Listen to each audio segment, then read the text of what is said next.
ব্রহ্মের রূপও নেই, গুণও নেই, তিনি নিরাকার ও নির্গুণ। কিন্তু ঈশ্বরের রূপ ও গুণ দুইই আছে। তিনি ত্রিগুণাত্মক, প্রকৃতির ভিতর দিয়ে খেলা করেন। সৃষ্টির মূলে তিন গুণ, সত্ত্ব, রজ ও তম। সত্ত্বগুণ নির্মল, প্রকাশ স্বভাব ও সুখদায়ক। রজগুণ চঞ্চলতা, তৃষ্ণা, আসক্তি প্রভৃতি সৃষ্টি করে। তমগুণ মলিন, আবরণ স্বভাব ও বাধাস্বরূপ। প্রকৃতিজাত তিন গুণ দ্বারাই সব কাজ হয়। প্রকৃষ্টরূপে কর্ম করেন বলে প্রকৃতি নাম হয়েছে। কর্ম শক্তির ব্যক্তাবস্থা। প্রকৃতির তিন গুণ যখন সাম্যাবস্থায় থাকে তখন হয় মহাপ্রলয়। ওই অবস্থায় সৃষ্টি বা কর্ম দেখা যায় না। এই অব্যক্ত প্রকৃতির মায়া বা অজ্ঞান। মায়াতে প্রতিবিম্বিত যে চৈতন্য, তিনি ঈশ্বর। ঈশ্বর বিশুদ্ধ সত্য প্রধান বলে মায়া তার দৃষ্টিকে অভিভূত করতে পারে না। মায়া ঈশ্বরের শক্তি, তার বশ। শক্তিমান ঈশ্বর নিজের শক্তির ওপর দৃষ্টি দিলে মায়ার গুণের সাম্য ভেঙে যায়। তখন ওই তিন গুণের বৈষম্য থেকে অসংখ্য নাম রূপ বিশিষ্ট জীব জগৎ তৈরি হয়।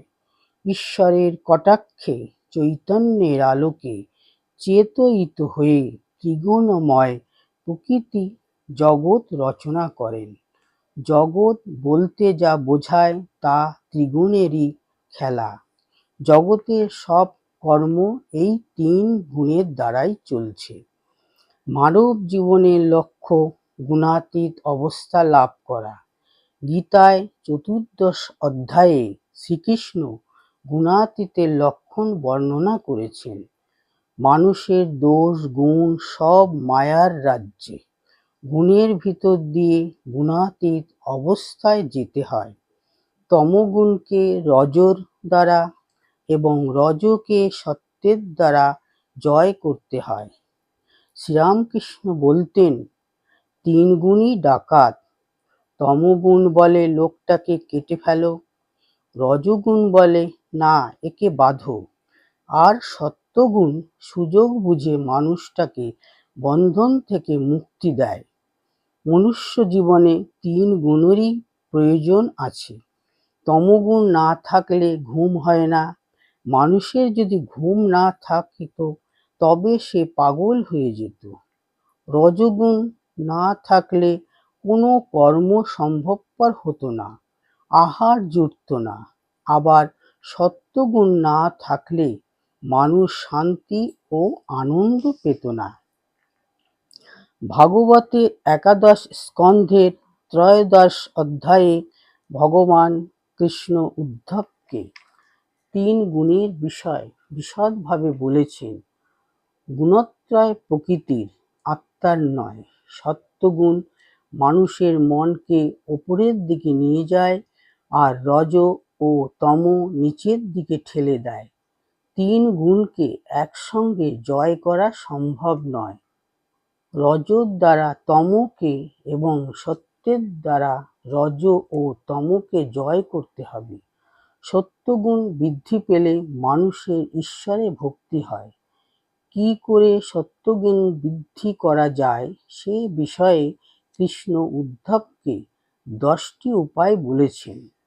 শাস্ত্র, জল, সন্ততি, দেশ, কাল, কর্ম, জন্ম, ধ্যান, মন্ত্র ও সংস্কার।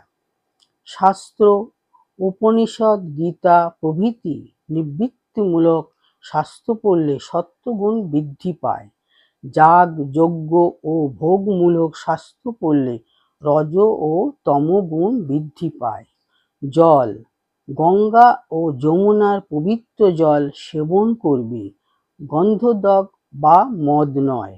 সন্ততি, সদাচারী ভক্তদের সঙ্গে মিশবে, ভোগীদের কুসঙ্গ ত্যাগ করবে। দেশ নির্জন তীর্থক্ষেত্রে বাস করবে, বিলাসী ভোগীদের সঙ্গে থাকবে না। কাল ব্রাহ্ম মুহূর্তে বা সন্ধ্যায় সাধন করবে, অন্য সময়ে ভোগীরা কর্মে ও ভোগে মত্ত থাকে। কর্ম নিত্য সন্ধ্যা বন্দনাদি কর্ম করবে, কাম্য অভিচারাদি কর্ম করবে না। জন্ম জননী গর্ভ থেকে দেহের জন্ম হয়, কিন্তু প্রকৃত আধ্যাত্মিক জন্ম হয় দীক্ষাকালে। ঈশ্বর লাভের জন্য দীক্ষা নেবে, অন্য কোনো বাসনা পূরণের জন্য নয়। ধ্যান ভগবানের ধ্যান করবে, কাম কাঞ্চনের নয়। মন্ত্র ওম বা প্রণবই শ্রেষ্ঠ মন্ত্র। এই মন্ত্র অভ্যাস করবে, অভিচারাদি ধ্বংসাত্মক মন্ত্র অভ্যাস করবে না।